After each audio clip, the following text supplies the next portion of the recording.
For those of you who don't know me, which is I think the majority here, my name is Erwin Wouters. I'm a senior agricultural economist from Belgium. I work at the Flanders Research Institute of Agriculture, Fisheries and Food.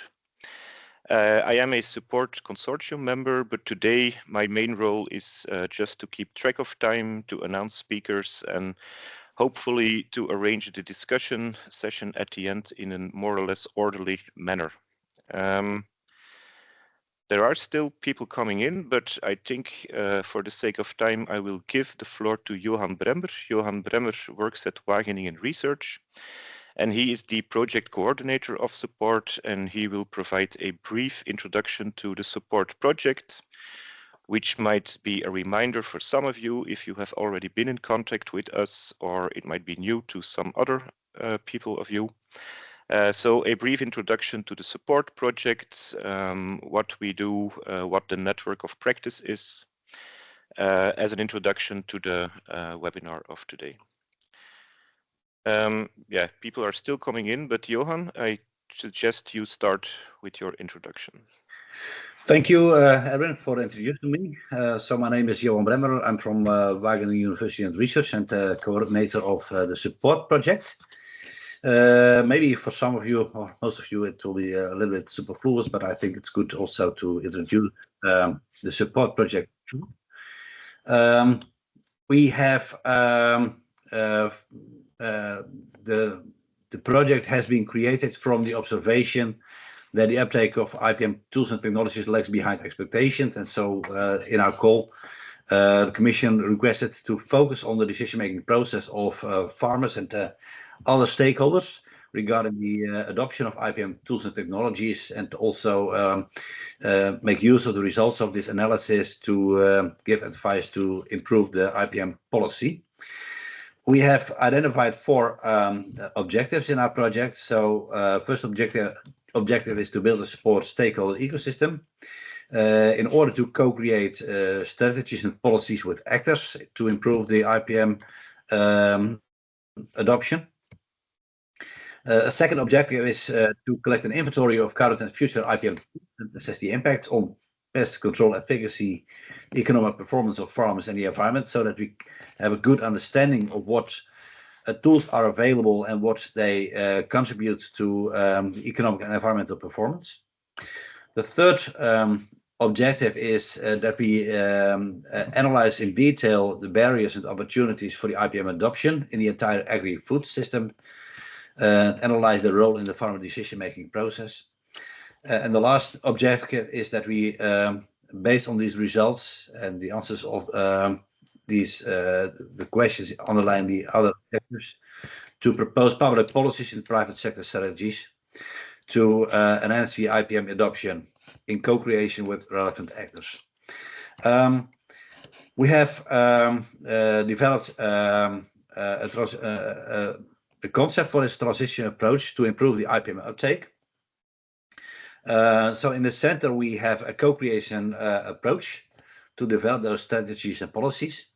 We start with the uptake of existing IPM measures, and then we look what are the impacts of those IPM tools and technologies which are already applied, and the full crop protection strategy. Then we analyze the barriers and opportunities for the uptake of IPM technologies, and with this new knowledge, we try to improve the policy and private sector strategies and policies, and that will close the loop. As already said, the multi-stakeholder approach is at the core of our project. So we have distinguished 3 layers. The basic layer consists of 25 national crop clusters, NCCs, which are organized in the participating countries in the European Union represented in our consortium. And also we have selected 8 crops, and I will show it in the last slide. These national crop clusters are the core places to collect the data and reflect on what is going on in IPM adoption. The second layer consists of community of practices, 9 community of practices organized on selected cases and countries, which are the key places for the co-creation strategies, in which we go into more detail. And we connect those 8 or 9 community of practices into the network of practice, which is the final layer, as a basic place for reflection on those what's going on between the cases and the crops, but also in connection with the wider community. And this online meeting is also the key example of the meetings we organize within the network of practice. So this is, in short, what support does. We are in the middle of the process of the project. So we have started at the beginning of 2023. And the last year we have collected a lot of data, and we are in the middle of the analysis of those data. And so this year will be a crucial year for analyzing what's have we already found and translating those results into improved policy strategies and policies. And so we will do this in connection with you as stakeholders, and hopefully this meeting will also contribute to that specific task. Thank you. And I think the next speaker will be Per Koets, so I'll stop sharing, and Per will also start with his presentation. Yes, thank you, Johan. You will come back at the very end of the webinar to conclude. And indeed, in the meantime, I want to ask Per to start sharing his slides. Per is working at Aarhus University, although I might have to let him pronounce that himself. Per is a consortium member of support. He is the lead responsible for developing the IPM tools and strategies, current and future, and for developing a monitoring system to assess the impacts of current and future crop protection strategies. Per is also very knowledgeable on pesticide policies across the EU, and this will be the topic of his talk today, pesticide use and IPM policies. And the EU legislation framework and how this translates to the national policies. Per, over to you. Thank you very much. I hope you can see my presentation and that you can hear me. Yes. Yes, I've been given the almost impossible task to present the EU legislation on pesticides in 15 to 20 minutes. So I will go through this relatively fast, otherwise it's not possible.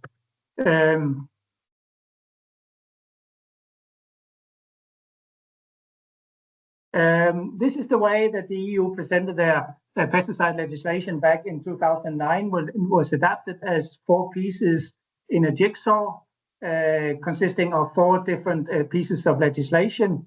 Now, for the sake of saving time and so on, I'll only be talking about 2 of these jigsaw pieces, and this is also the 2 most important jigsaw pieces. That's the Regulation 1107, which is regulating the marketing of pesticides in the EU and basically setting up the requirements which are needed for a pesticide to be authorized in the EU. And then we have the Directive 209128, which is also called the Sustainable Use Directive. And that is focusing more on how to use the pesticides which have been approved according to Regulation 1107.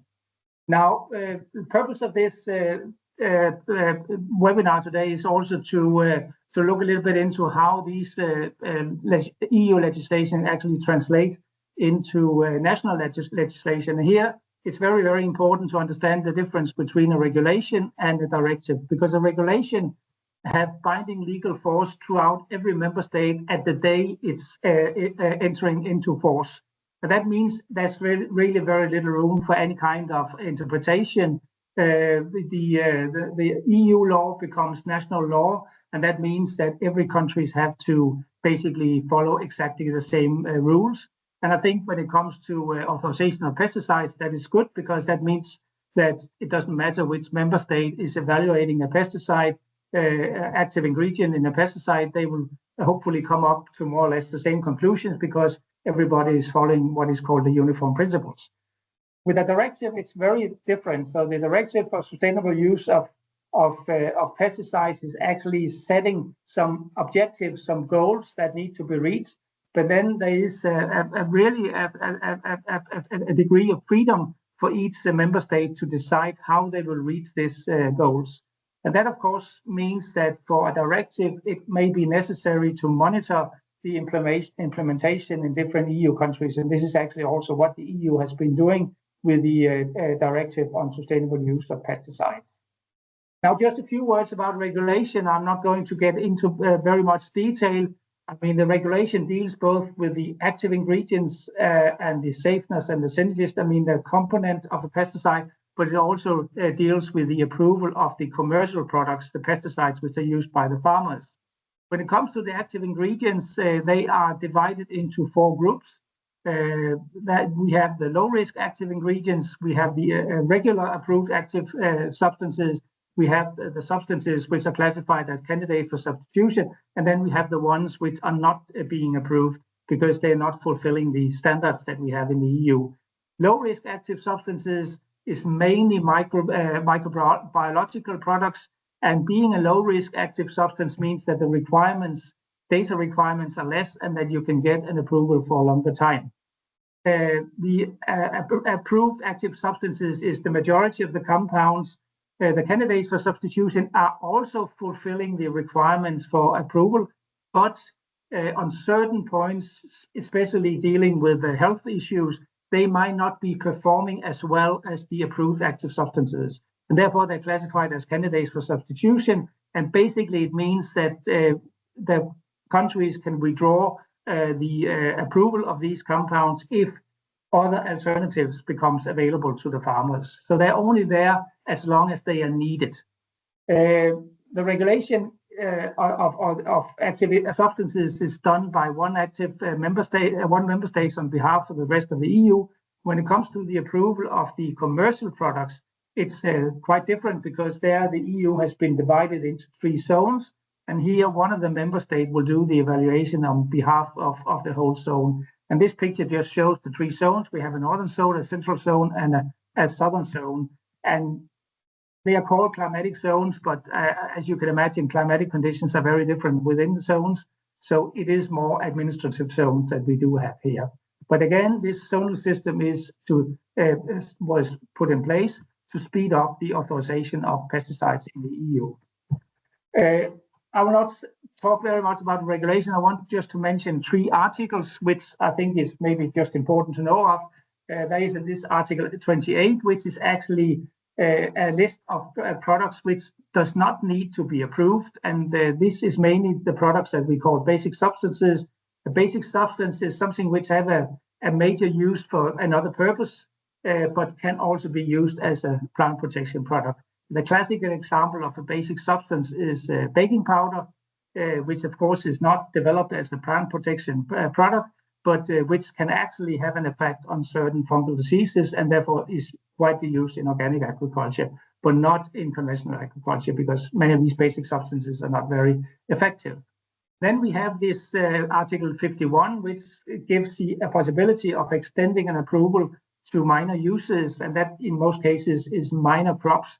This is actually a very, very important article because agrochemical companies have generally very little interest in authorizing products for small markets. And therefore, this Article 51 is actually ensuring that pesticides are available for many of these minor uses. I mean, without Article 51, there would not be many pesticides authorized for all the minor crops. And then the Article 53, the last one I'll just mention here, is the one dealing with emergency situations. And I'm just mentioning that here because there's a lot of focus on that. This is an article that has been widely used in many member states, but this is also an article that the EU Commission would like to see member states use less. But basically what you can do is you can give a 120-day authorization to a product which is not authorized to control a very specific danger, which could not be controlled in any other means. Now, very often when we talk about the EU regulation, we say that, okay, this is a very, very strict regulation, and sometimes it ends up at a discussion. People would say it's not strict. Other people find it a very strict regulation. I just want to show you these figures where an American guy in 2019 published a publication where he compared the list of active ingredients which were authorized in the US and in the EU. And his conclusion was that there was actually 72 active ingredients which were authorized for outdoor use in the United States, which was banned or in the process of being banned in the EU. And these active substances was not just minor products, they were actually very important products in the US, and they constituted for more than 25% of the use of agricultural pesticides in the US. And I think these figures shows that what we have in the EU is generally a very strict regulation compared to most other countries in the world. Now, the directive deals with the use of pesticides, and the objective of the directive is to reduce the risk and impacts of pesticide use. And I think this is important to notice. It doesn't say anything about reducing the use of pesticide. It tells that we should reduce the risk and impact of pesticide use on human health and the environment. And one of the ways that we should do that is by promoting integrated pest management and by substituting chemical pesticides with other techniques like non-chemical alternatives. There's a lot of focus on integrated pest management when we talk about the Sustainable Use Directive, but I've just made this slide here to show you that the Sustainable Use Directive is much more than just dealing with integrated pest management. There's a lot of articles here which actually deals with things which are extremely important when it comes to safe use of pesticides. Like, for example, the first Article 5, which deals with training of not only farmers, but also retailers and advisors. Very important when it comes to safe use of pesticides, that those who apply the pesticides are well trained. It also deals with, for example, inspection of spray equipment. I mean, you can cause a lot of damage with spray equipment which is not well maintained. So these things are also a very important part of the Sustainable Use Directive. It's not just about integrated pest management. Now, because this is not a regulation, then every member state has to basically document how they are implementing this directive in the country. And they're doing that by producing what is called a National Action Plan, where they describe very precisely what they intend to do to meet these provisions which have been defined by these Article 5 to 15. They are also supposed to set quantitative targets for reducing pesticide impacts, and then also to promote the uptake of IPM to create an environment so that farmers can actually use IPM. And these national action plans, they are revised every 5 years, and the link here, you can find all the national action plans. So if you have a specific interest in looking into what has been done in other member states, you can find the national action plans using this link here. As I mentioned, when you have a directive, normally it's necessary to monitor the implementation because, again, it's not directly part of the national legislation. And there's been a number of reports in the EU, and I'm just showing the front page of 3 of these reports which have been produced over the last years. And actually, all these reports more or less come to the same conclusion, that this implementation of the Sustainable Use Directive has been relatively poor. It varies, of course, between member states, but overall it's been very relatively poor. And also the implementation specifically of IPM has been relatively poor. So according to the assessors, according to the EU Commission, we have not done too well when it comes to implementing the objectives of the Sustainable Use Directive. Now, I mentioned that the directive focuses on risk and impact of pesticides, and therefore, of course, it's also important to have an indicator by which you can measure how is the development in risk of pesticides. And this is actually also part of the directive that Article 15 specifically states that harmonized risk indicators should be developed in the EU that can be used to monitor the development in risk of pesticide use in the EU. And it took a long time, but then the EU Commission came up with 2 indicators called the Harmonized Risk Indicator 1 and 2. Here I'm only going to focus on 1. And I think overall I have to say it's a very, very simple indicator, because what has actually been done is that the starting point has been these 4 groups of active substances. These 4 groups have been allocated a weighing factor quite arbitrarily, factor of 1, 8, 16, and 64. And then when the harmonized risk indicator is being calculated, you basically just look at the total use of pesticides of each compound, and then you calculate it by the relevant weighing factors. And then you add up all the pesticides. In that way, you end up with a number which tells you something about the potential risk of pesticide use in different member states. This harmonized risk indicator has really been criticized for actually not reflecting the risk of pesticide use, and I'm probably among the critics here, which also find that the harmonized risk indicator is really not a very strong tool to monitor the risk of pesticides. And actually, when we look on the development right now, what it is actually reflecting now is more the situation or the effect of the regulation 1107, because if a product active ingredients changes status from one group to another group, that can have quite a significant effect on the harmonized risk indicator. And it's actually not really very much reflecting any changes in farmers' use of pesticides. I mean, the implementation of this Sustainable Use Directive. I also have to say that one of the reasons why we have this simple harmonized risk indicator is that the lack of data on pesticide use in the EU is very poor in many countries, and that might be corrected in the future because there's a new regulation coming up now on statistics on agricultural inputs, and with that statistics, it should be possible to develop a more sophisticated indicator in the future. And some member states have already developed national indicators, which could be form a kind of a starting point also for developing a more sophisticated harmonized risk indicator in the future. Now, the directive and the Sustainable Use Directive and the regulation is still in force and will still be in force in the future. But on top of that, we have had a couple of new legislations in the EU. We have the European Green Deal, which have consist of 8 policy areas. And the one policy area which is of interest to us is the farm to fork strategy, which has actually set quantitative targets for pesticide reduction.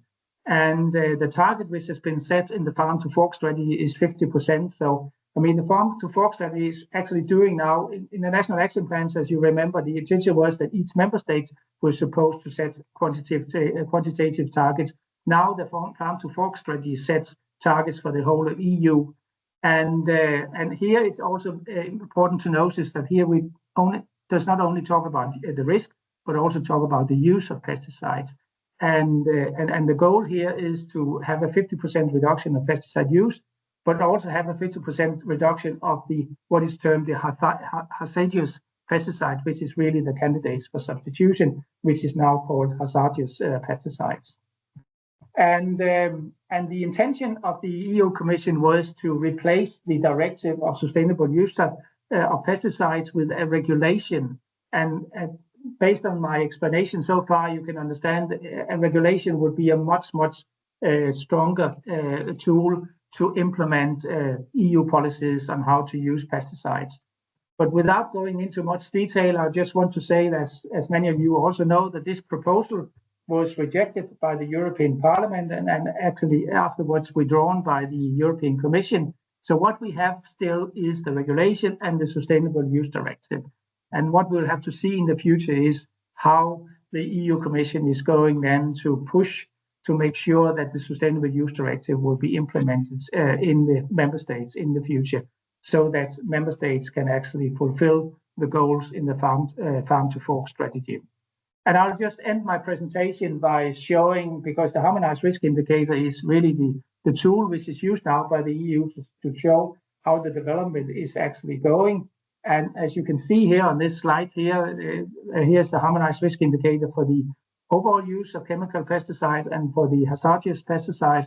And as you can see, it's actually going quite well at an overall EU level. We are very close to the 50% reduction for pesticides when we compare it to the baseline, which has been set to 2015 to 2017. When it comes to the hazardous pesticide, we're not doing as well as with the regular pesticides. So from that point of view, the harmonized risk indicator is actually indicating that we are on the right way. But would like to mention that there is big variation between member states here. So some member states are doing very well, other member states are not doing as well. So there will still probably be a lot of room there for the EU Commission to monitor the implementation of these pesticide legislations in the EU member states in the future. So with that, I will end my presentation. Thank you, Per. You announced it as an almost impossible task, but I think you performed a very good task to give an overview in just 20 minutes of the most important regulation and directive at the EU level. Are there at this stage any very specific short questions to Per about his presentation?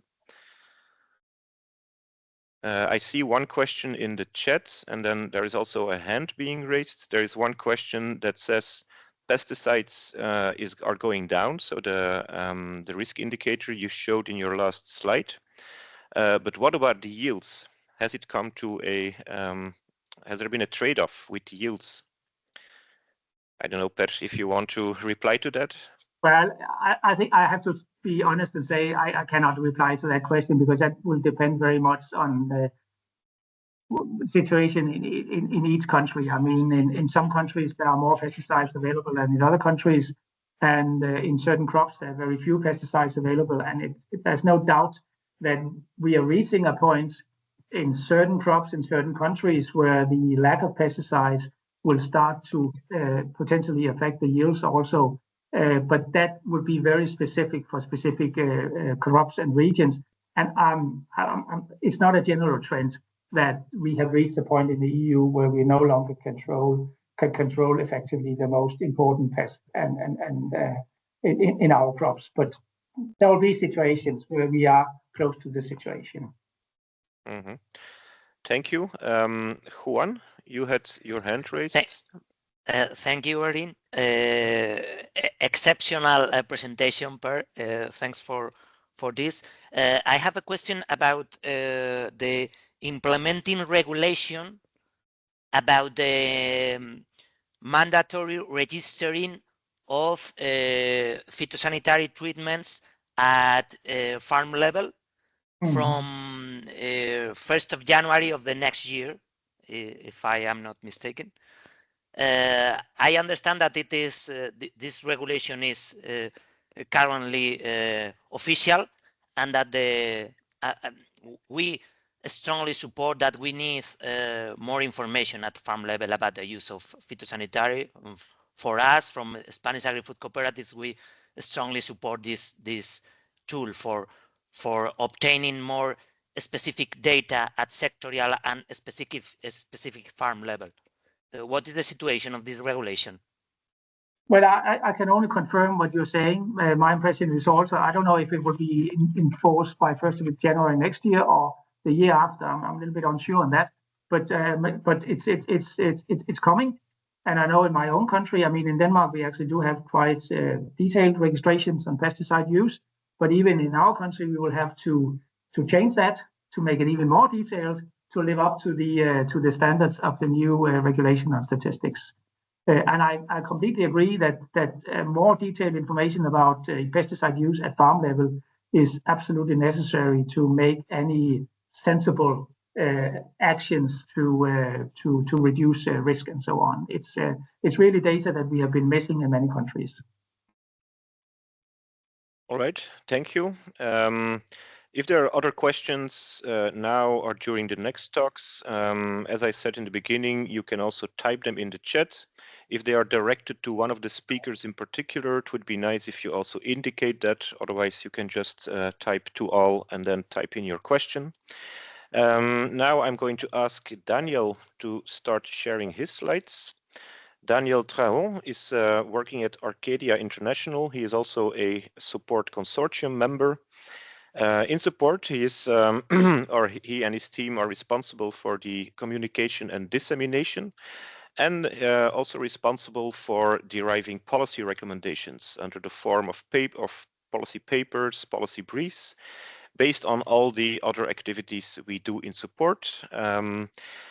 So he is also very well placed to talk about policies. Previous presentation, Per has said that the Sustainable Use Directive is about much more than IPM.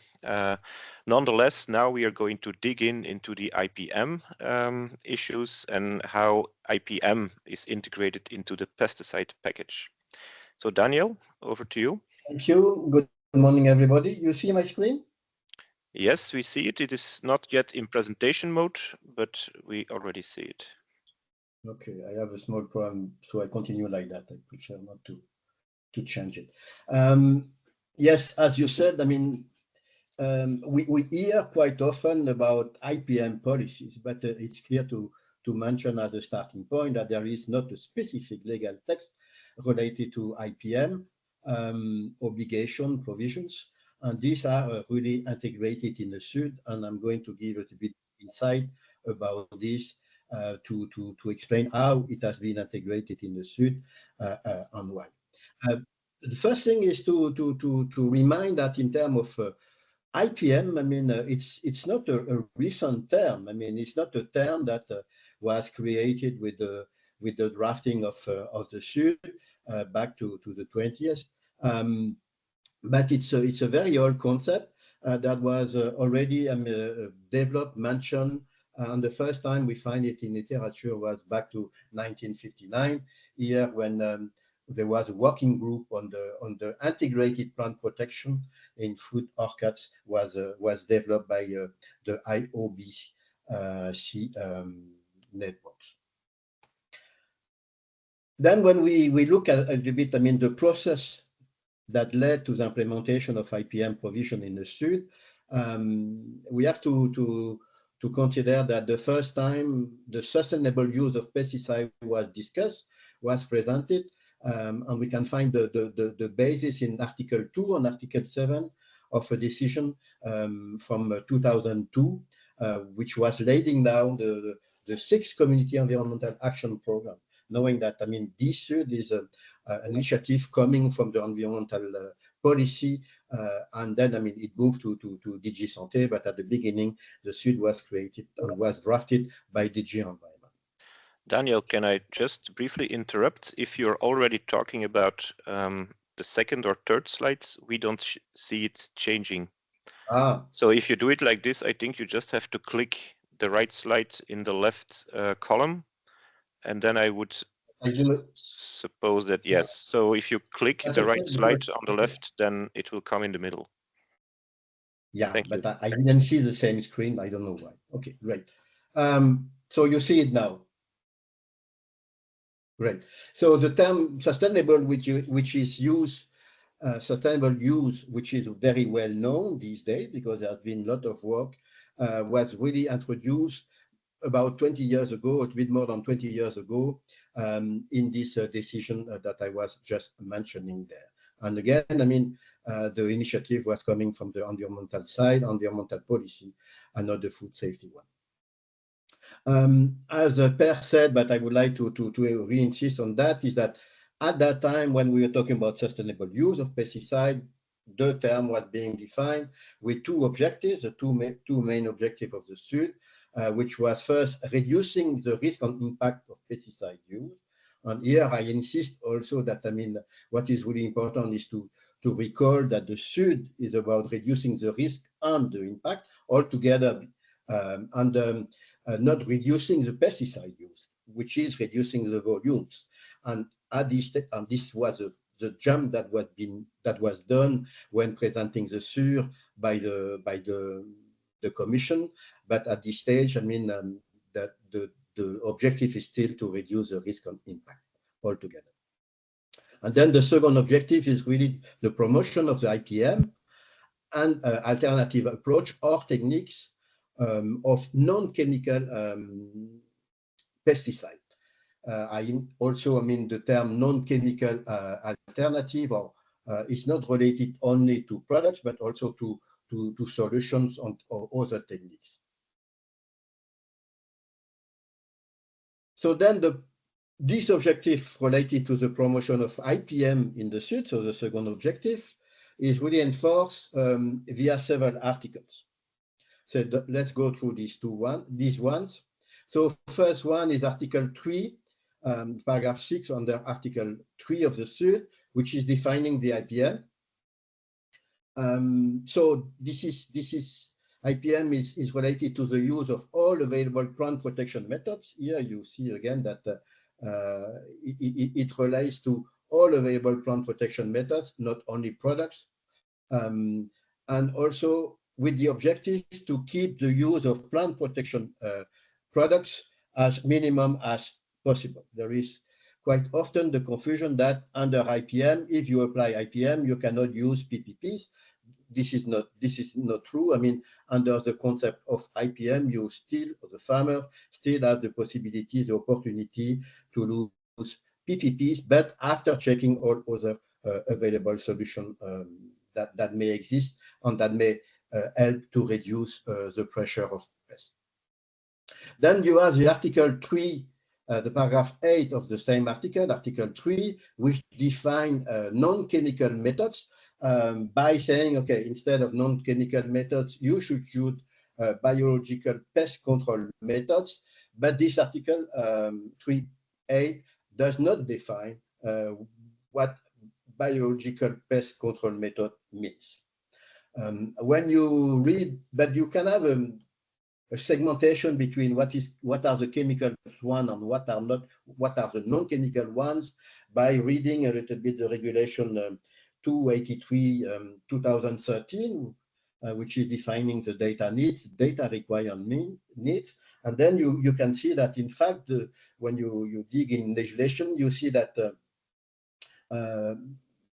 non-chemical methods are microbiomes. All the other ones listed in the pesticide database, I mean, are chemical ones.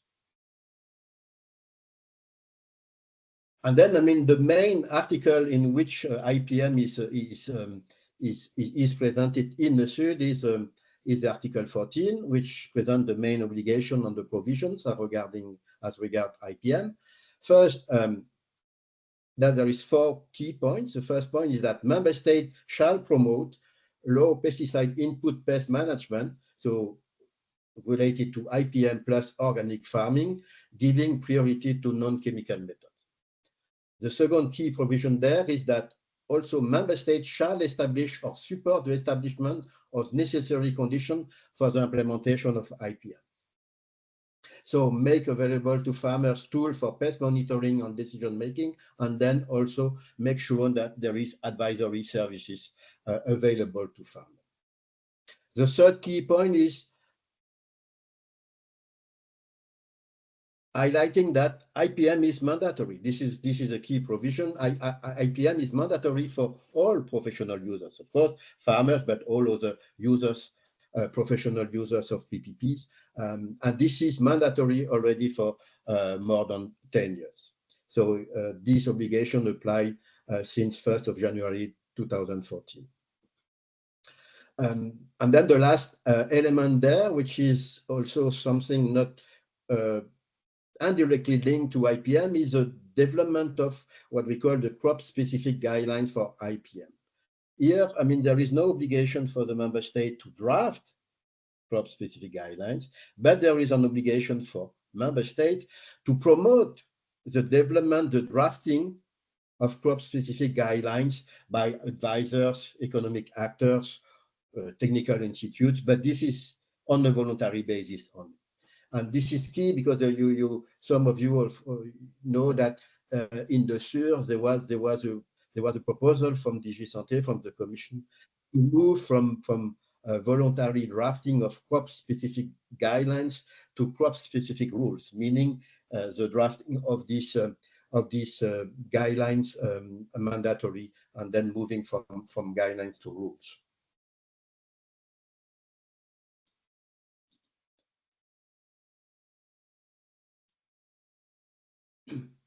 Then in annex, we find the last piece of information regarding IPM, presenting what it is, and also presenting some training requirements in Annex 1, paragraph 4, where we find notion of IPM strategies and techniques, and then the famous Annex 3, which is presenting the general principle of IPM. Here I put a graph, a picture about, I mean, a description of the concept, IPM concept, from Barsman, which was drafted in 2015, with a small flag here of the European Commission. But this graph is not coming from the Commission, but from researchers. And this graph is really presenting the 8 principles of integrated pest management, as they are well known. Just to conclude my presentation, and maybe to repeat what Per already said, where do we stand? I mean, in terms of IPM implementation, in terms of fulfilling this obligation of for farmers of using IPM. So I mean, this is what I am presenting here is a status that based on one analysis we did 2 or 3 years ago. Maybe something have changed since, but that was the status at this stage, and I have the impression that not very much has changed since that date. First thing is that IPM really rely on general principle, on the concept, and of course it's very difficult to monitor a concept. So how to assess if IPM is enforced, if farmers are really using IPM, this is a rather critical issue, and it's very complicated of doing so. Several reports, I mean, have said that IPM uptake, into brackets, I mean, is rather low at farm level, and all reports, external reports, also commission reports, concluded the same in terms of the low uptake of IPM by farmers. When it relates also to monitoring, I mean, the IPM uptake, I mean, there is no official monitoring tool to assess IPM uptake in the EU. This is a responsibility of member states to draft such tool. There is maybe one exception, which is the Vega plant certification in Belgium, which has been implemented a couple of years ago, knowing that Vega plant is larger than just IPM, and there is other food safety monitoring aspect being integrated in that Vega plan, which help extending that certification plan to IPM. But we see, by the way, we see that in several other tools, member states have not drafted a monitoring plan, but they have drafted some kind of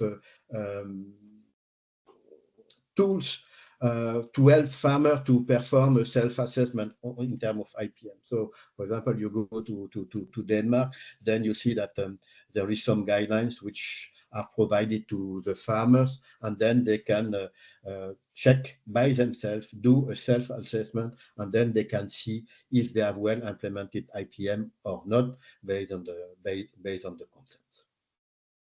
So this is what I wanted to show to you and to talk to you about IPM provision in the pesticide package this morning. So thank you. Thank you, Daniel. Perhaps can you mute yourself again? Yes. There are a few minutes time for someone who has a question specifically about this presentation, about how IPM is implemented in the pesticide package. So again, either raise your hands or type in your question in the chat if you have any, or keep it for the discussion part of the because since we have a few minutes, I might actually ask a question to you, Daniel. As a preparation to this webinar, we did a survey among people like you. So perhaps many of you actually filled in this survey, probing to what kind of policy-related questions are still remaining or are actually very prevalent among stakeholders and decision makers in the national member states. And one of these related to what you just said in your last slide, that there is no official monitoring tool at EU level to monitor IPM adoption across the EU. And there were a few questions in this survey probing to that, kind of suggesting shouldn't it be the case? Shouldn't we, well, or shouldn't someone develop a harmonized system to monitor IPM adoption across the whole EU? Do you have something to say about that?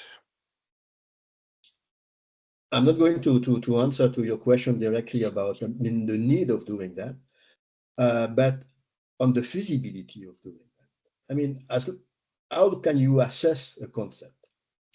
I'm just taking a small example. I mean, the farmers have to monitor their crops to see if there is some pest, some disease. Then if you reach a certain threshold in terms of pest pressure, you apply a crop protection measure or a set of crop protection measures. So let's say that you go to, how do you assess that? How can you really assess that the farmer has done that, has done this monitoring?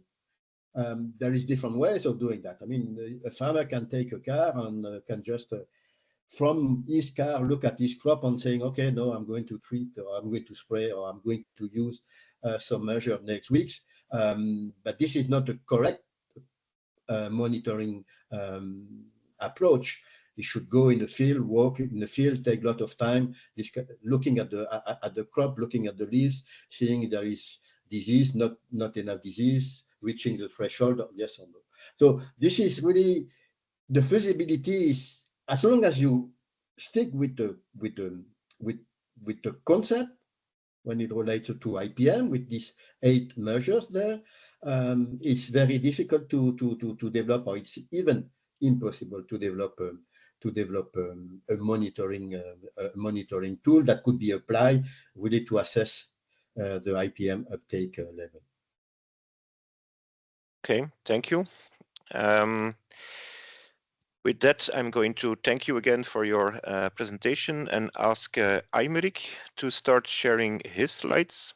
Aymeric is an external member, external to the support consortium. And Aymeric is from the European Commission working at DG Agri. And he's going to talk about how the common agricultural policy relates to pesticides and IPM adoption. Aymeric, over to you. We see your slides. They're also not yet in presentation mode, but we already see them. So over to you. Okay, thank you very much. I hope you can see me, you can hear me well, and you can see my slides now in presentation mode. Yes. So thank you very much for the invitation. I thank the organizers. The organizers have asked me to make a presentation of how the CAP can support the sustainable use of pesticides.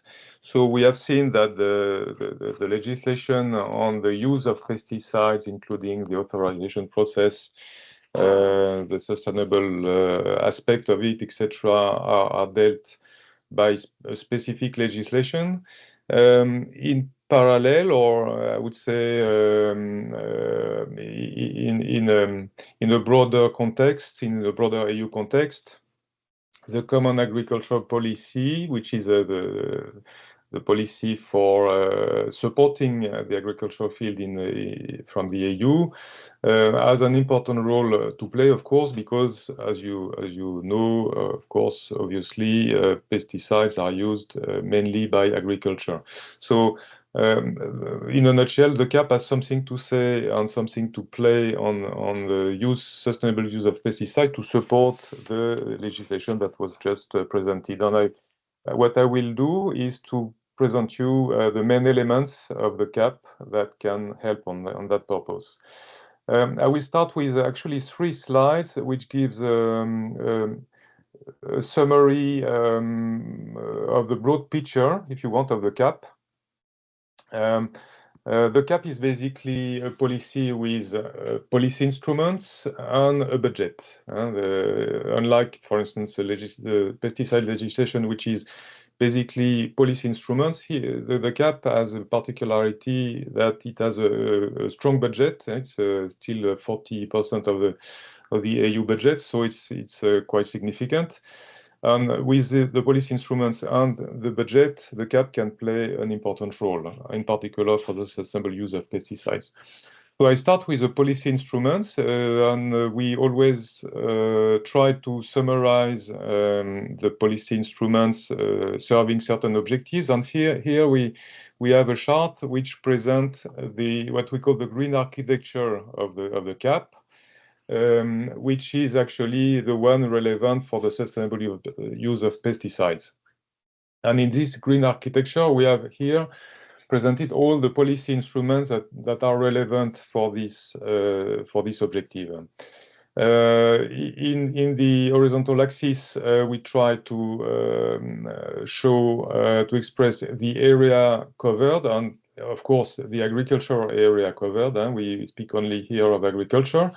And in the vertical axis, we try to express the level of requirement or the ambition, if you prefer, in other terms. So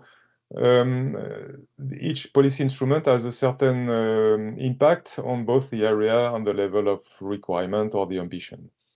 And we start actually let's say the basis for this architecture, the fundament of this architecture is the system that we call conditionality, which basically, and I will come back with a bit more details afterwards, conditionality is basically conditioning the support, the financial support to farmers from the CAP to the respect of certain rules and certain, for instance, environmental rules, and in particular for the sustainable use of pesticides. And these rules are basically divided in two components. The first is what we call the statutory management requirements, SMRs, which are actually a set of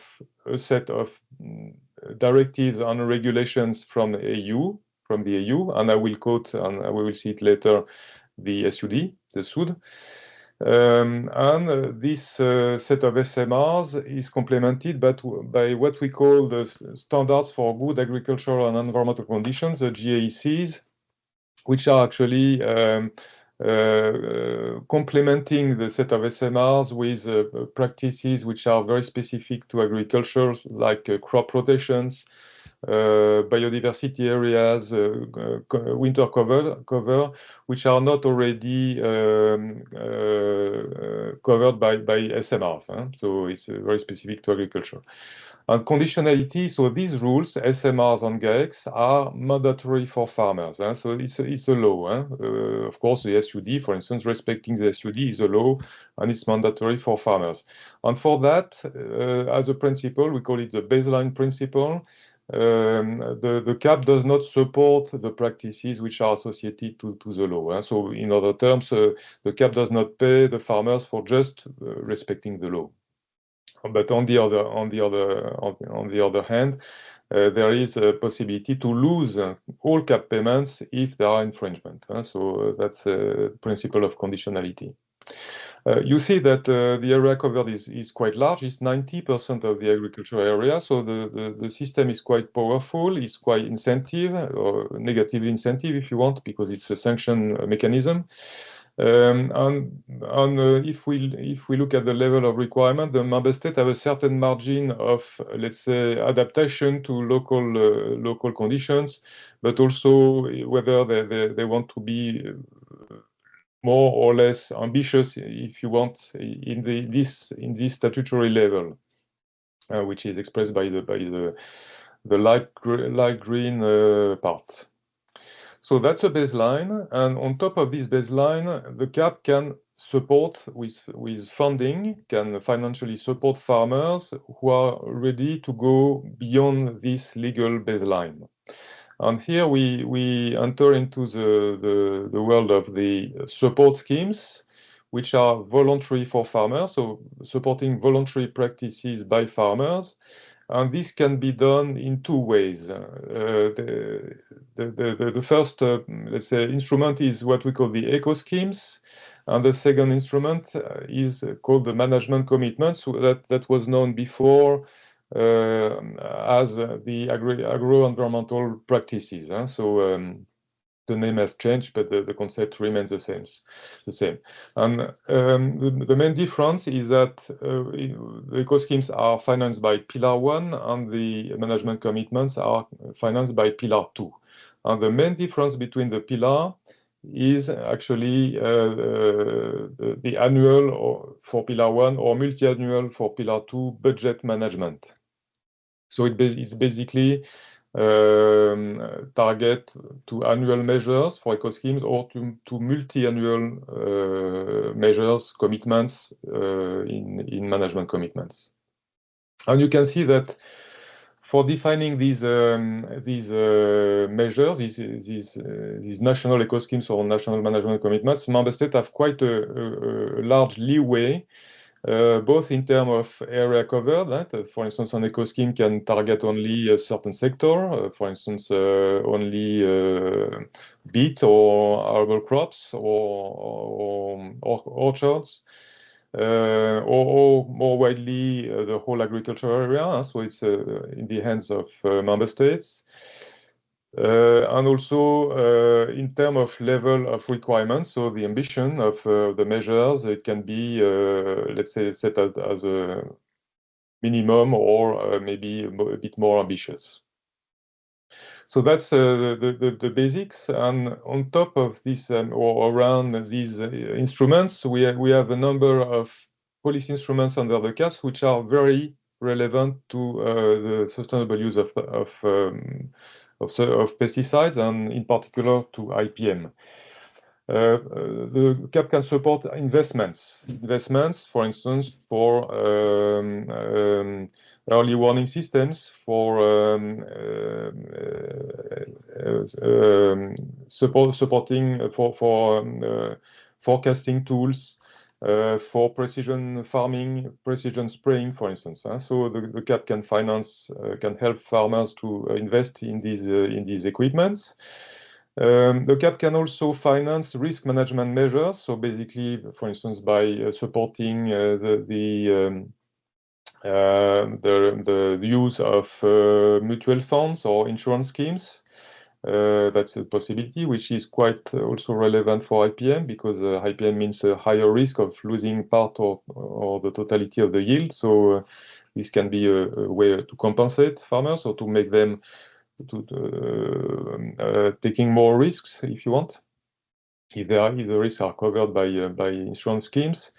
Of course, the CAP can finance organic farming, can support farmers which undertake, which convert or which maintain organic farming, which is very also useful for the purpose. And in certain sectors, like the fruit and vegetable or the wine or also arable crops, which receive less of the payments which are in green, there is also the possibility to finance collective approaches. So, for instance, professional organizations in the fruit and vegetable sector can be supported for improving the use of IPM by their members. So that's a possibility. It's a more collective approach of the idea. And last but not least, the CAP can finance also all the knowledge chain, if you want, that we call the AKIS, Agricultural Knowledge and Information Systems, which actually makes a link between innovation through research, knowledge transfer, cooperation between networks, and of course, ultimately, before the farmer, the farm advisory services, which are very important, as you know, for the uptake of IPM. So that's for the policy instruments. Now, very quickly, I will not go into the details, but just to show a bit the budget and how it is organized. So I said we have two pillars, so-called two pillars in the CAP. So the first pillar is actually the annual management, and it's linked to a specific fund, the AGF. And the second pillar, it's multi-annual management, and it's linked to the EAFRD fund. So two different funds which have a different budgetary management. But I just wanted to show you this slide because of the big masses, if you want. You see that direct payments, the first pillar is clearly the big chunk of the EU budget, of the CAP budget. The second pillar has a lesser importance in the budget, but member states have also to co-finance, to bring when the EU brings €1. Member states have also to bring a certain proportion of the final support. And I finish on my broad presentation with how the CAP actually is implemented between the EU level and the national level on the farmers level. So the CAP is implemented through CAP strategic plans that member states must draw to describe how for instance, this green architecture, how they use all these policy instruments acting in combination to serve the purpose of, for instance, the sustainable use of pesticides. These strategic plans must make reference and take into account the CAP objectives, but also take into account and make reference the other policies, like, for instance, the SUD. Member states must demonstrate in these plans how the CAP can support the objectives of the SUD, the objectives and the functioning of the SUD. Under these CAP strategic plans, member states must set targets and milestones to demonstrate their path toward the objectives. Indicators are developed, context, impact, result, and output by the member states. All that to monitor how the CAP, the national implementation of the CAP can serve the CAP objective, including this sustainable use of pesticide objective.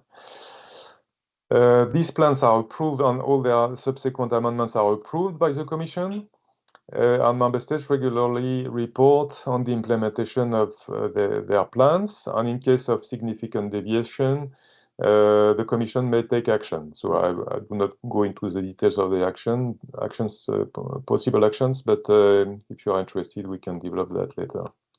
So now I will go a bit more quickly into the details of each policy instrument, but not to be too long. I will just highlight the main aspect. You will have the presentation, so you will have more details in the presentation later. But to come back on each policy instruments, if we start again with conditionality, this is a link between the CAP and other policies. And it applies to 90, well, we say more or less 90% of farmers on the agricultural area. And this includes now the Directive on Sustainable Use of Pesticides, the SUD. It included traditionally the pesticides regulation, so the proper use of pesticide is already part of the conditionality for already a long time. The SUD provisions which are included in conditionality are the certification of equipment, certification of users, restriction in protected areas, and handling, storage, and disposal of remnants. And you will tell me what about the IPM principles in that context. Actually, they are also included in conditionality. So when a member state decides, for instance, that a crop rotation is compulsory under the IPM implementation of the SUD in a particular context, then member state must make a link with CAP payments through either the GAEC standards or GAC standards. For instance, we have a standard on crop rotation. Then there must be a link, or through an SMR, for instance, when we speak of proper use of the pesticides. We can come back on that if you are more interested in more details. The eco schemes, it's a quite powerful instrument. You have seen the budgetary mass of direct payments. Eco schemes, it's 25% of this budget, so it's quite important. Member states must spend 25% of the direct payment budget on these eco schemes, so it's a big chunk of money. It finances, again, practices going beyond the baseline of voluntary practices by farmers. The level of support is to be decided by by member states. So the level of support, it's a payment per hectare, which is to be decided by the member state as a remuneration of the public good provided. So let's say just to assess what is the public good provided, or a compensation of cost incurred or income forgone. So a more detailed calculation. So some examples: diversified crops on the rotation. For instance, if we have a crop rotation, we can impose certain crops, establishment of non-productive areas, conservation agriculture, and also eco schemes which are directly targeted to IPM. Maintenance of organic farming is also very relevant. Maintenance is a good example because it's an annual commitment, if you want, while the conversion is a multi-annual, and we will see that the conversion to organic farming is more financed by rural development, by the management requirements. So under the rural development, so the second pillar, we have typically multi-annual commitments for practices, again, going beyond the baseline. And the environmental and climate measures are also given a particular status because a minimum of 35% of the fund must be spent on these measures, on this type of measures, in environment and climate as a whole, and not necessarily for pesticide, of course. So some examples, I mentioned conversion to organic farming because conversion is a multi-annual commitment, but we can pay also for the use of IPM beyond the obligations of the SUD, which are possibly set in the SUD, but we can also pay for training, advice, etc.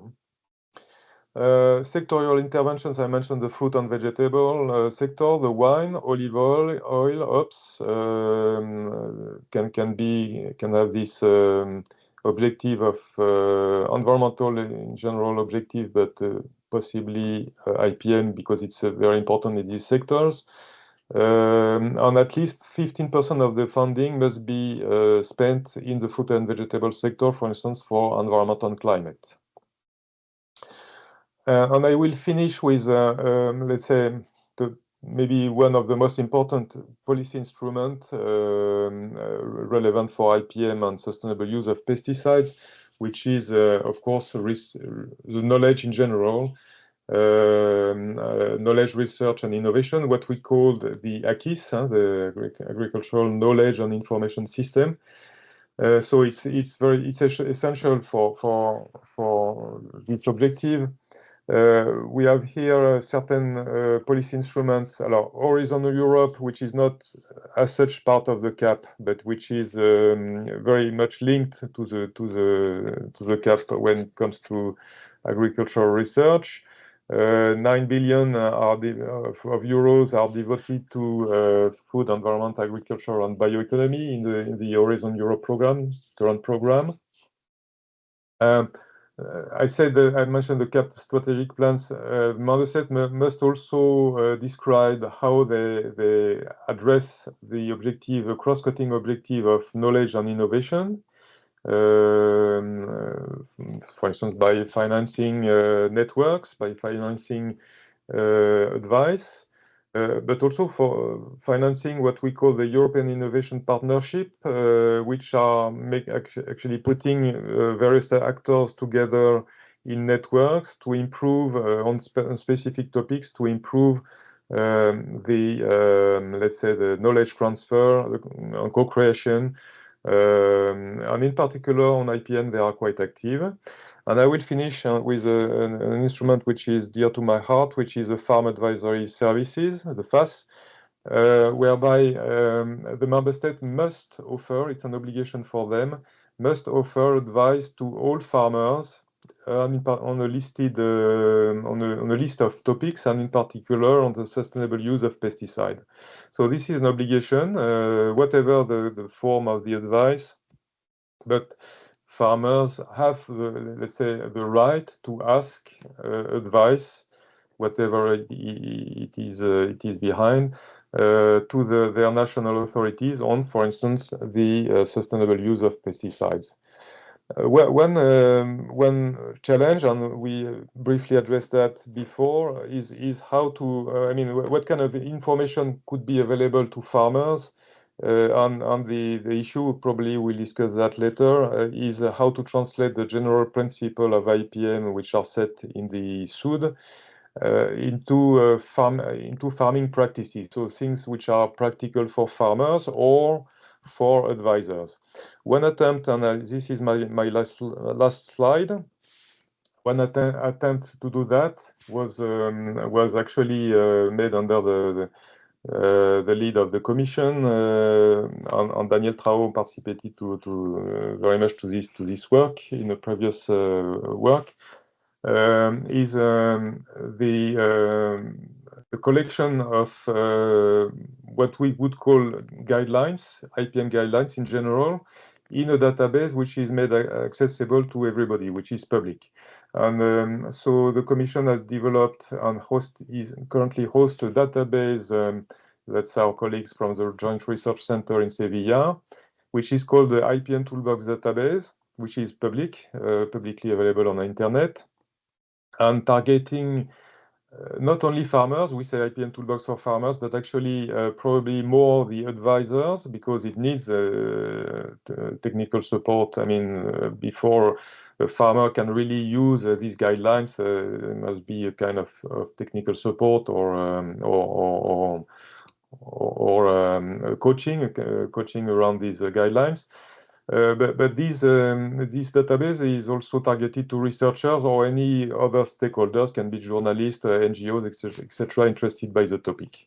And this database actually currently includes 3 types of guidelines or practices. So the first is what the member states, national authorities have developed in implementation of the SUD in the name of IPM crop or sector-specific guidelines. Daniel mentioned that in his presentation. Another set of guidelines are best practices which were collected in various scientific, technical, professional institutes and research projects. And a third set of guidelines are the one developed by the IOBC, the International Organization for Biological and Integrated Control. They have quite interesting guidelines. So the challenge now is to let's say update these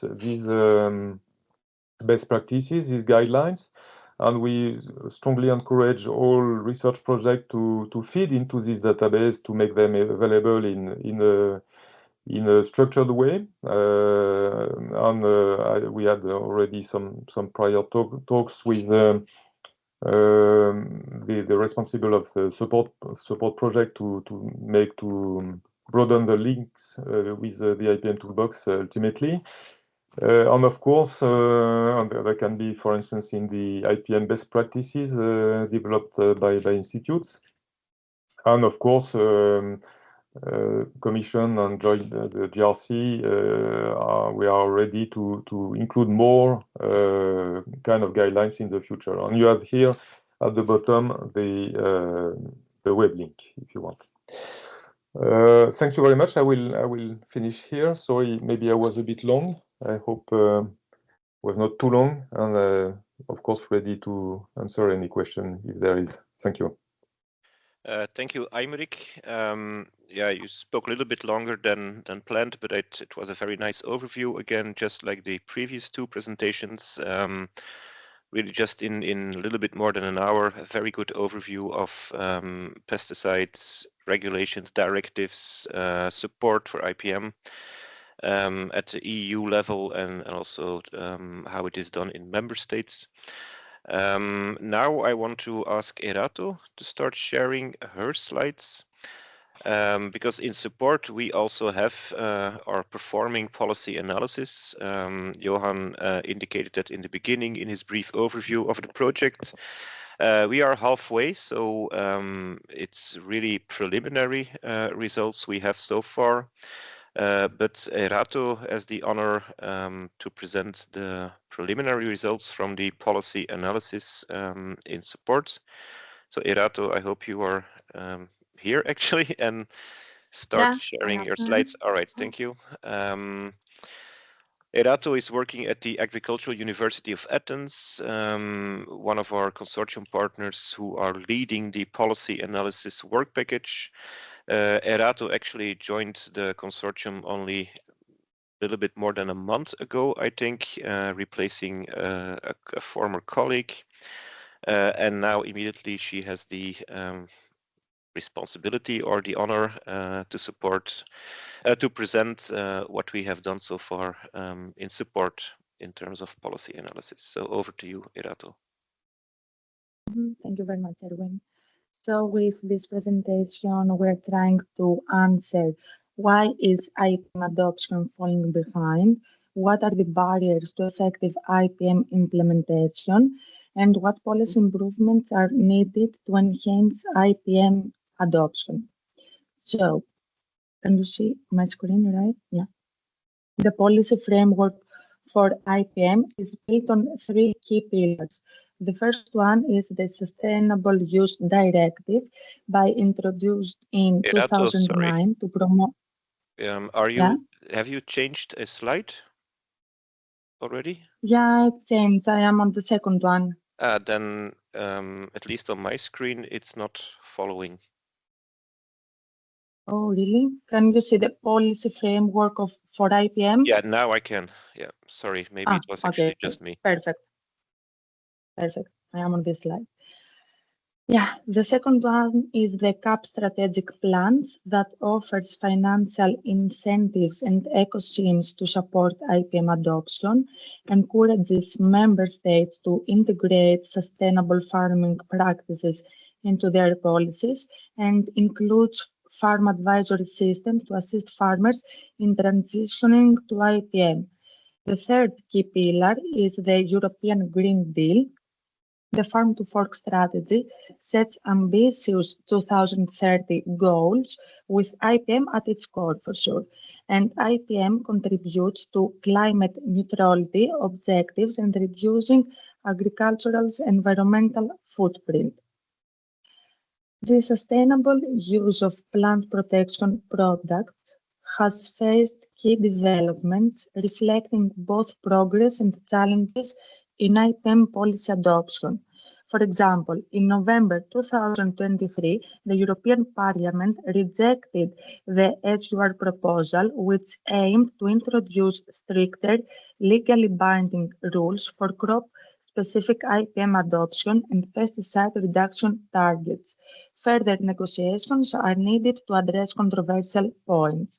Then, in October 2023, the ENVI Committee approved a compromise version of the SUR proposal, raising the hazardous pesticide reduction target to 65% by 2030, while maintaining binding IPM provisions. Financial support remains crucial, with CAP ecosystems providing incentives for eco-friendly farming, along with additional funding to facilitate the transition to IPM. For sure, all these developments highlight ongoing discussions to ensure effective, feasible, and well-supported IPM adoption across the whole Europe. So, why is IPM adoption still slow? The research begins with these critical questions. What policy strategies and legislative frameworks influence integrated pest management IPM at regional, national, and European levels? And what are the specific gaps and needs for each region, cropping system, and agri-food supply chain? To address this, a methodological approach of desktop research was adopted. A comprehensive review of key policies and strategic documents was conducted at the Europe and national levels, including Sustainable Use of Pesticide Directive, Farm to Fork Strategy, European Green Deal, National Action Plans, Common Agricultural Policy, SUR Proposal Pesticide Reduction Targets, European Biodiversity Strategy, and coming Montreal Global Biodiversity Framework. The data from these documents were coded and categorized by key parameters, enabling the identification of trends, gaps, and requirements specific to regions, cropping systems, and supply chains. This approach aims to provide a thorough evaluation of the impact of policies on IPM implementation, while highlighting areas for policy development and improvement. 34 structured interviews were conducted with policymakers from all these countries. The patterns within the interview data were identified, analyzed, and categorized into themes such as policy implementation, agricultural practices, and IPM-related topics like the Sustainable Use Directive and CAP. Themes were compared across documents to highlight similarities and, of course, also the differences. The synthesized findings informed policy recommendations. Let's see all the information together. While IPM offers a sustainable approach to pest control, there are several barriers in its widespread adoption. The first one is about the weak IPM implementation. Inconsistent application across the Europe due to variations in legal frameworks, environmental conditions, and resource availability. Lack of clear criteria for IPM compliance hinders effective monitoring and enforcement.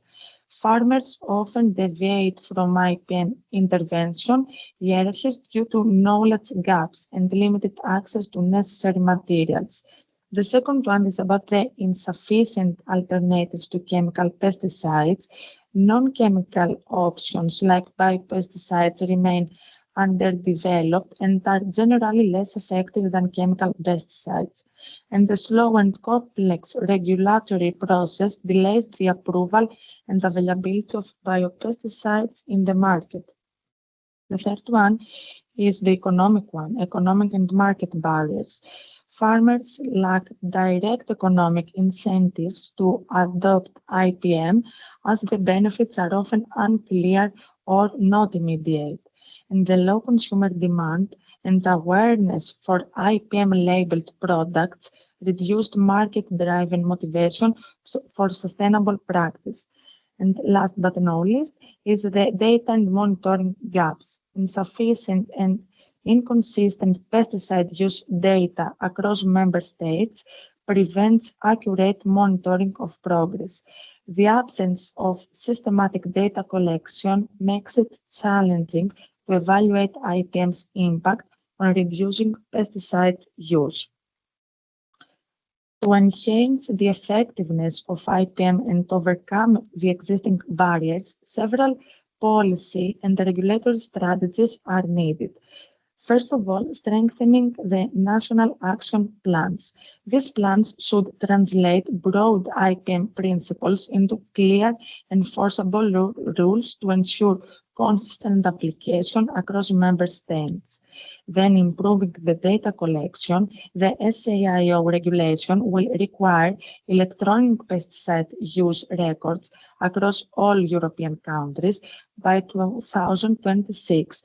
That will enhance the data reliability and availability for better monitoring for all. Then, expanding financial incentives. CAP ecosystems and agri-environmental measures should be extended to encourage IPM adoption. Additional CAP funding could support farmers transitioning to low pesticide farming. Encouraging stakeholder engagement, the countries like Denmark and Belgium, which facilitate inclusive dialogues among farmers, advisors, and policymakers show higher engagement and better implementation of IPM. And last but not least, raising the public awareness. Consumer education campaigns are crucial to increasing demand for pesticide-free products, driving market-based adoption of IPM practices.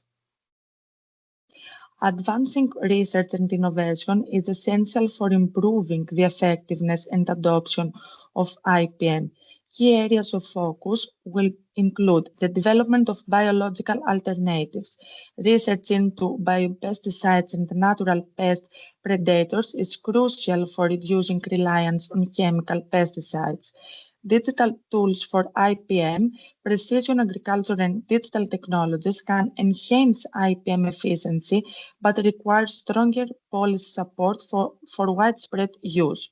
Faster approval process, streamline the regulatory approval for low-risk pesticides and biocontrol agents can accelerate their adoption, and the demonstration and knowledge sharing, farmer-to-farmer learning networks, and demonstration projects can showcase the benefits of innovative IPM tools, encouraging broader implementation. Investing in all these areas will drive sustainable pest management while reducing the environmental impact of agriculture.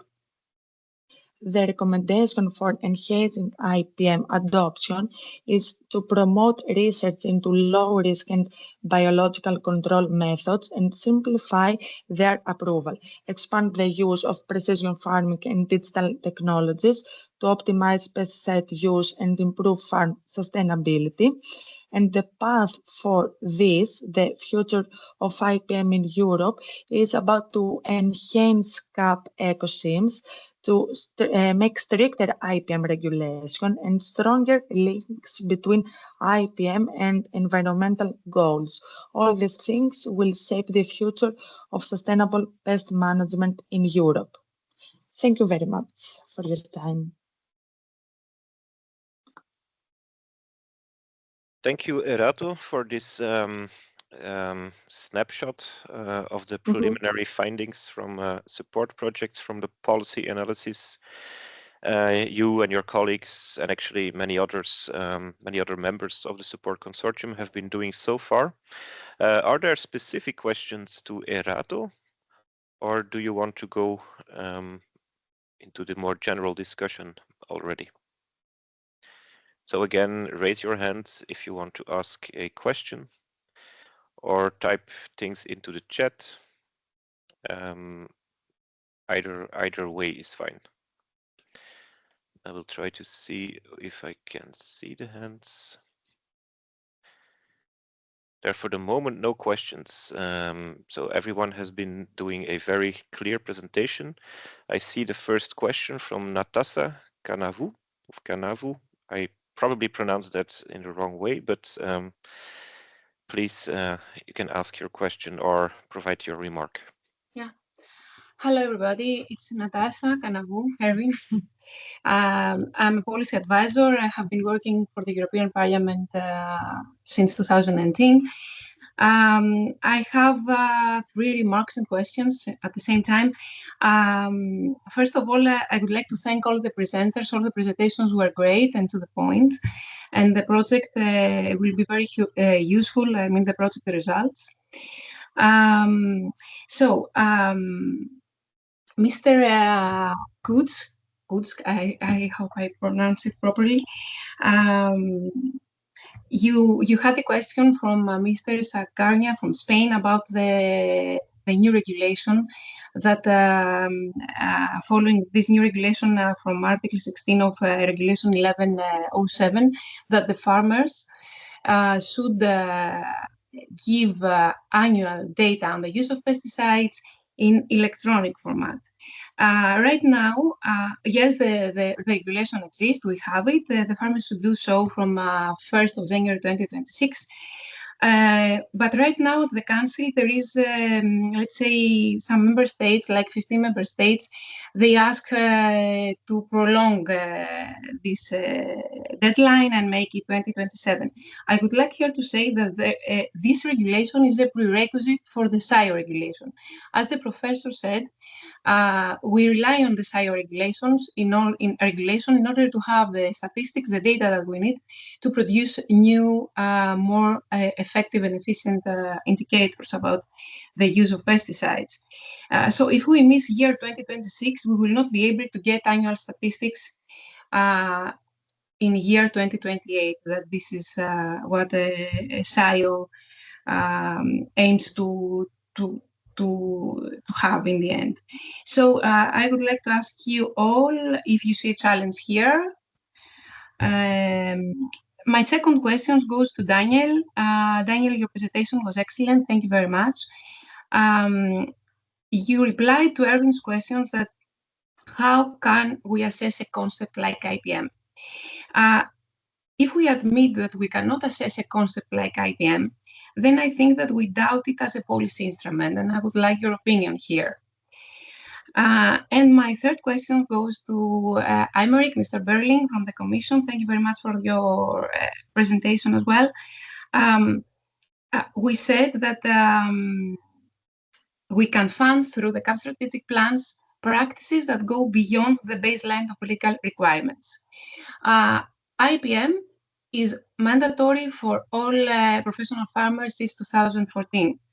So I understand that member states cannot actually pay farmers to implement the IPM concept as a whole through the CAP strategic plans.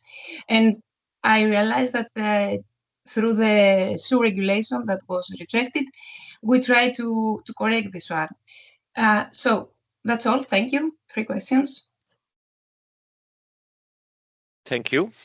So perhaps Per, if you want to expand on the first question, and by the way, to all of you, you're also free to interact and to give your opinions on the questions being raised. Yeah, I think the first question was actually maybe more a comment.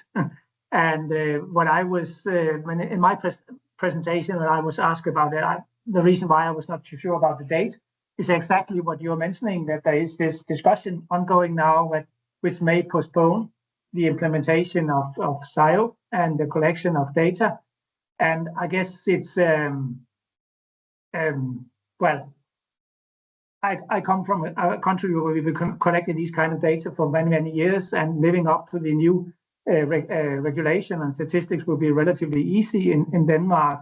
But I could also imagine that if you compare to what is in place now in many countries when it comes to collecting data on pesticide use and then moving to an electronic registration by each farmer, that's quite a step to take. And I mean, it's a little bit like skipping the land phone and going directly to the mobile phone, as certain parts of the world has done.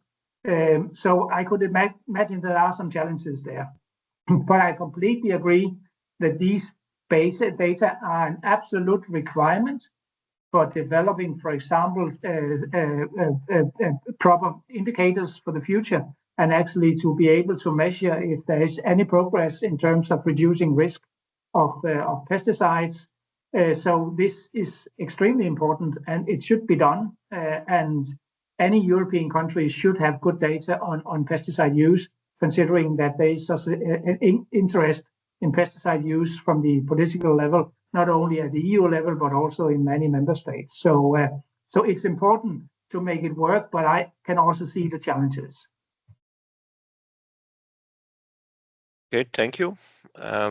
If no one else wants to directly interact with that, maybe over to you, Daniel, related to the question how to actually assess adoption of a concept and not a strict set of practices. Good morning, Natasha. Nice to see you again. Just to complete what was said here in terms of pesticide use data, I mean, we have been discussing about the SIO regulation, which is obliging member states to establish an electronic database, but we also have to remind that then the DG Santé added Commission implementing regulation, which is a regulation 2023-564, which is following Article 67 of 1107 regarding record keeping, and this should apply from early next year, because I mean in the CIO it's not said which kind of information should be reported, and there was a need to harmonize a little bit this data collection to make it sure that the database was going to be consistent, especially when compiling all this information at the EU level. Now regarding IPM concept and the link to the legal framework.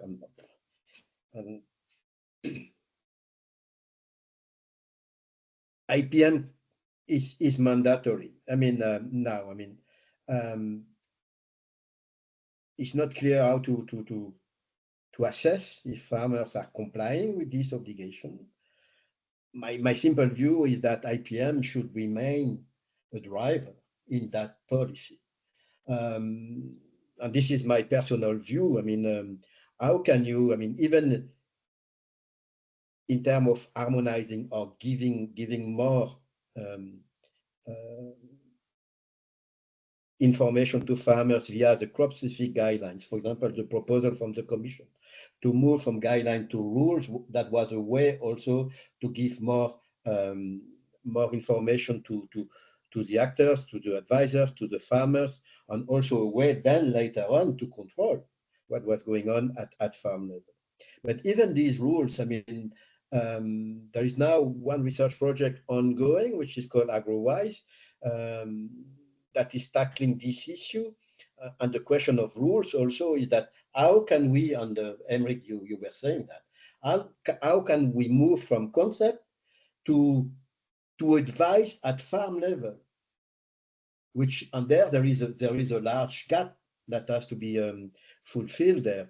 And honestly, I mean, as I said, I mean, for me, the best approach would be to keep the IPM as an obligation, yes, but as a driver to lead to the objective of the policies.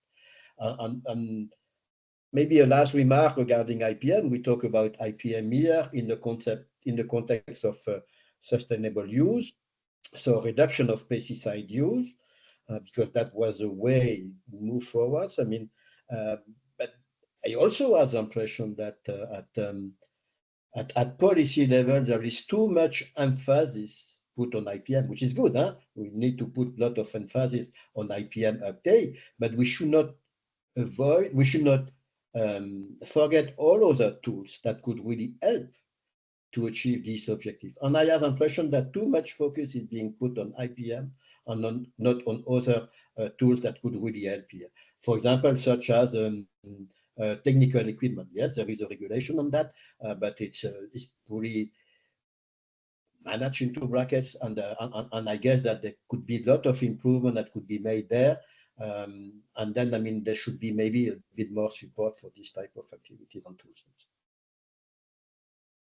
Sorry, I was a bit too long, maybe. It's fine, Daniel. Maybe Aymeric, over to you also. I think it slightly relates to the previous question also. If IPM is mandatory, then of course it's difficult for member states to pay farmers to adopt it. And I might actually add just an observation of myself, which I already thought about earlier also. If IPM is mandatory since 2014, how can reports conclude that uptake of IPM is rather low?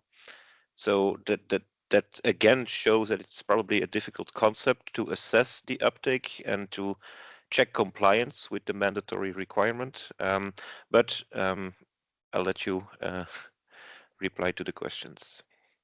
Yes, thank you. I will reply from the perspective of the cap, but actually this is the cap is absolutely the right policy to try to make something implementable of this concept, because the cap, again, there is this strong principle that we do not pay the farmers to respect only the law. So it's called the baseline principle. So everything which is compulsory by law cannot be supported. From this principle, I would like to make two comments. The first is that this is a strong principle, of course, to support the, let's say, let's say the credibility of the cap, but there are a number of derogations from this principle. And derogations are we think, needed.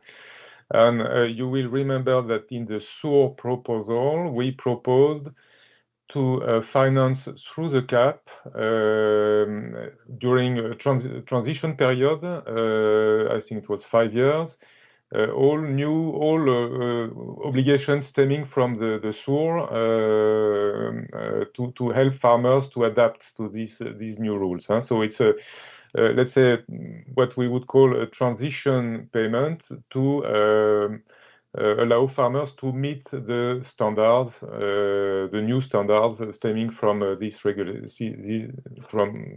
possibly stemming from this regulation. So, first element, derogations are possible. So they exist also in the cap for the Water Framework Directive, for the Nature Directive. So we have a number of derogations when it is needed. The second element is, apart from this derogation, so we have this baseline principle, and we need under the cap to know what is compulsory by law and what is not. So what will be voluntary for farmers going beyond the law, because again, in the first case, we apply conditionality, we apply the baseline principle, we don't pay for that. Apart from the derogations, and in the second, for the second practices, voluntary practice going beyond the law, we can pay through eco schemes, management commitments, etc. So we need to know. Now, when we speak of IPM in particular, if you read well the regulation, what is compulsory for farmers is the use of the general principles of IPM. And I think the terms are quite important here. General principles are compulsory for farmers, but what does that mean for a farmer to follow general principles? So there is a missing link, if you want, which is translating the general principles of IPM, which are by, as the name suggests, general and let's say general concepts, into farming practices which are implementable at farm level and which are adapted for local situations, etc. So this is really the missing link, if you want, and I think the SURE proposal was an attempt to address this issue by saying member states, on the basis of general principles, should develop crop-specific rules, then compulsory for farmers, and possibly also crop-specific guidelines, which are recommendations going beyond the legal baseline, which are the rules. And that would have been very useful for the CAP, because then we would have a clear distinction between what the CAP can support on a normal basis, if you want, without prejudice of the derogations, and the voluntary practices, which would be the guidelines. But at least we would have a common element, so the guidelines are known by farmers.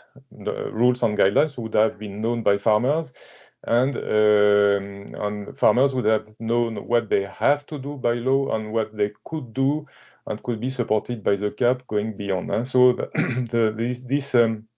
this strategy or this approach was very much in line with the CAP objectives. If I can take an example, and I will finish with that.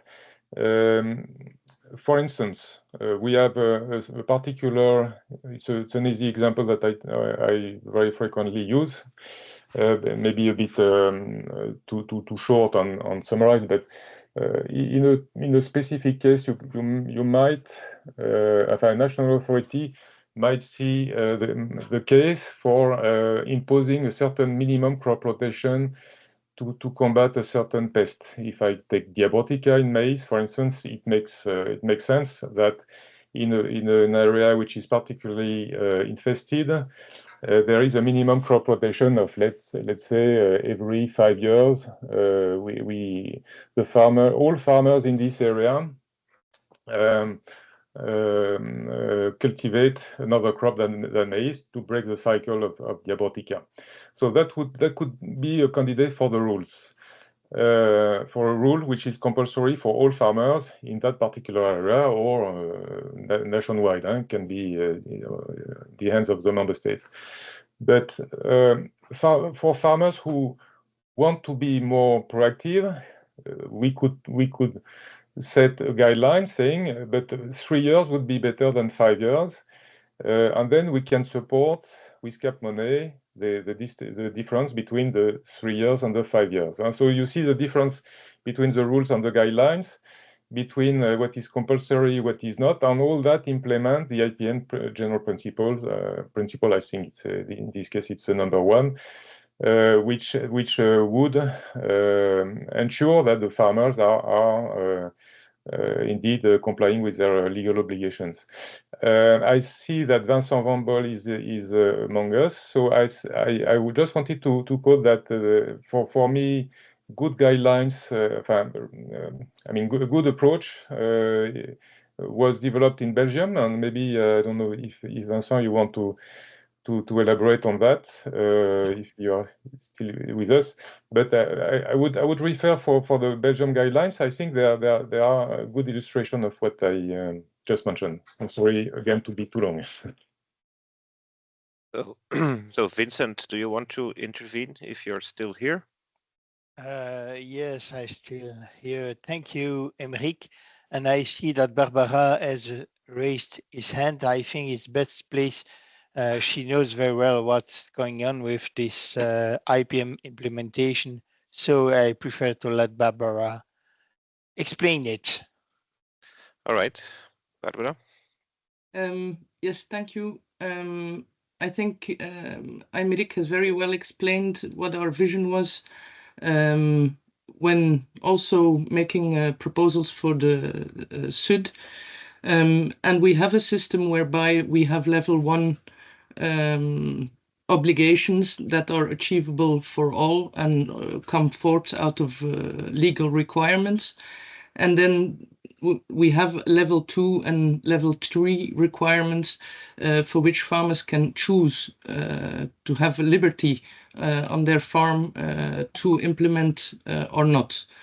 And I think it's a very useful tool, the way we work, and it promotes a reflection on a farm level and a steady going forward without causing a revolution at farm level, but allowing to evolve as is necessary in agriculture. So I could just only say I support the idea, and I think that we are all able in Europe to take such an approach. Okay, thank you. Is there anyone else who wants to react on this topic or raise a new topic? I think we still have time for one new topic. If nobody does that, Barbara, is there a new hand? Yeah, well, I just want to go ahead. I also had a reflection about the registration of plant protection products at the farm level.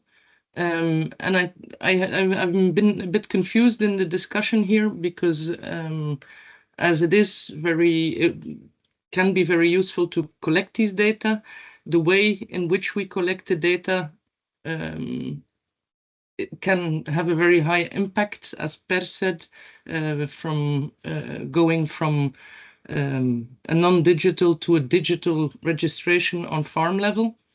And I think we should also be careful there in the sense that actually, if I understand correctly, we could achieve this through the update of the SIO legislation that is happening or is in the process by collecting these data by stickproof.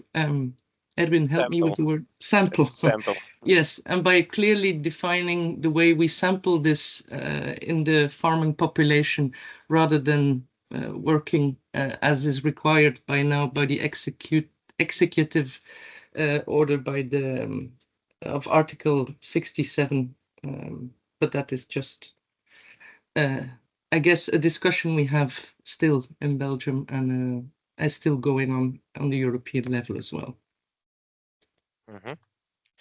I see a hand from Juan. Yes, reacting to the topic of electronic registering of treatments, it has been a very hard debate here in Spain during the last 3-4 years. Spanish government tried to put it mandatory regulation a couple of years ago to oblige to every farmers to register the pesticides treatments and also fertilizers in a digital way, connected with a repository from national level. And finally the farmer organizations opposed to it, and finally the government stepped down the proposal, and it has been a lot of confusion. For instance, within the farmer cooperatives, we believe that it should be a question that we have to work on it. We are going right now deploying a system for electronic registering in some thousands of farmers. We believe that it is the only solution to have indicators at farm level, because it is not only a question for provide right information to the administration. We as farmers need information to even to compare amongst us at sectorial and local level. So we are quite confused by the strategy of the administration at national level after this meeting, even at European level, because my impression it is that the European Commission doesn't have a clear strategy right now. I understand, because the regulation that it was a strategy was withdrawn, and I understand that the European Commission is waiting also the vision from Ursula von der Leyen in the coming months. But from the farming sector, it is a problem that there is. Our impression is that there is not a proper strategy right now how to match with the next step on phytosanitary integrated pest management. So I suppose we have to wait for a couple of weeks more or a couple of months to have more clarity about the next strategy on European Commission about these issues. Okay, thank you. Are there other questions or points of discussion that someone wants to raise?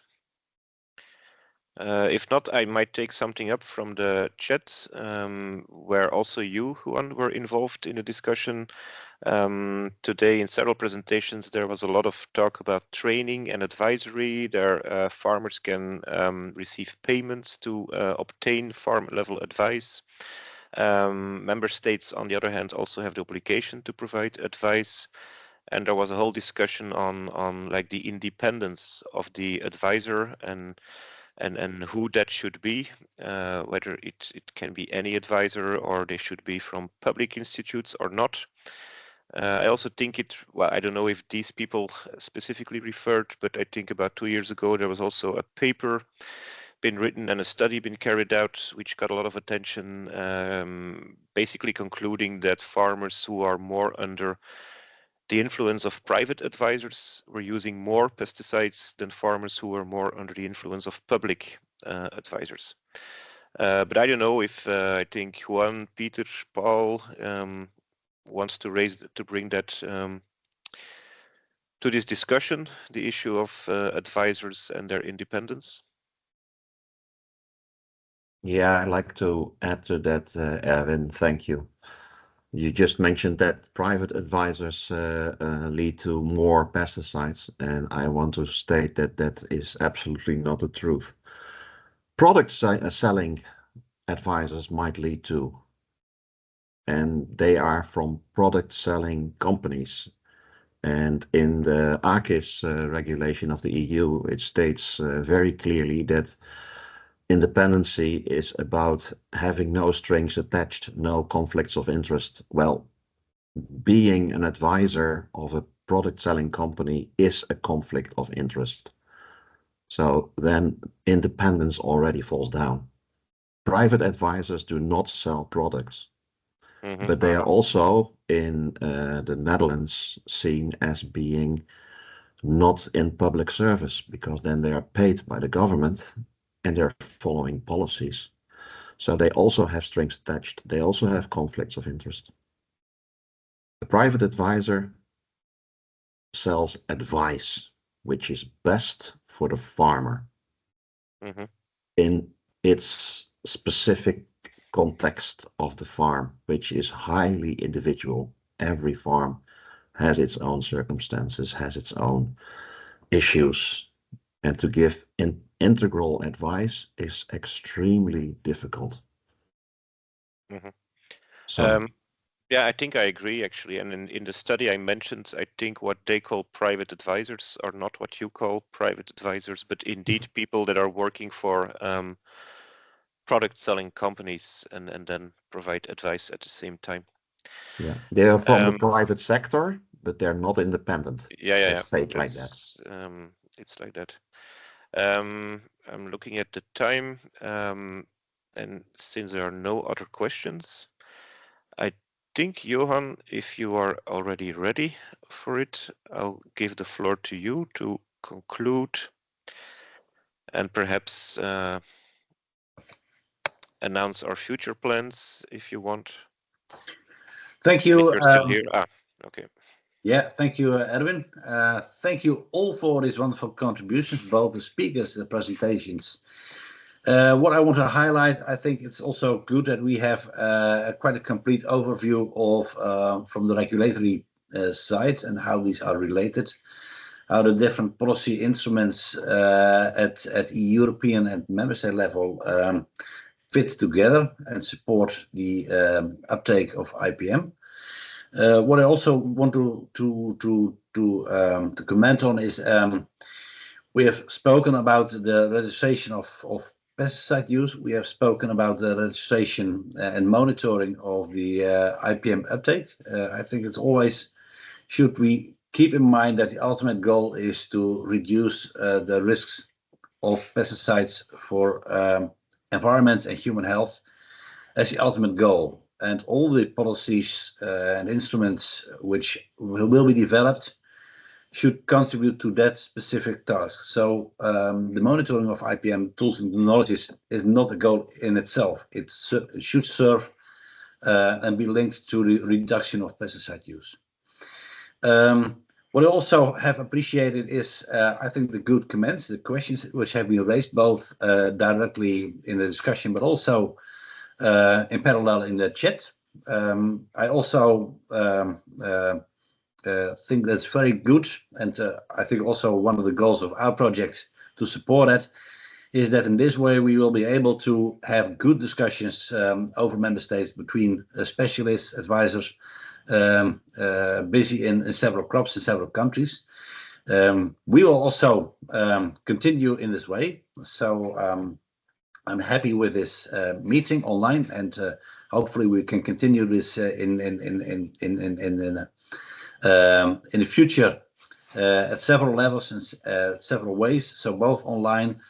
We will have our General Assembly meeting physically, and also some stakeholders will be invited and participate in the discussion in Athens, and also in the second half of the year and beginning of next year we will organize future meetings of network of practices. And also I think it's also important to emphasize that we are not a project in itself, working standalone, but we are in close collaboration with a number of other European projects in which we also have connections. So our ecosystem, which we are developing, will be linked to their ecosystems. And so hopefully we'll be able in this way to have good discussions and to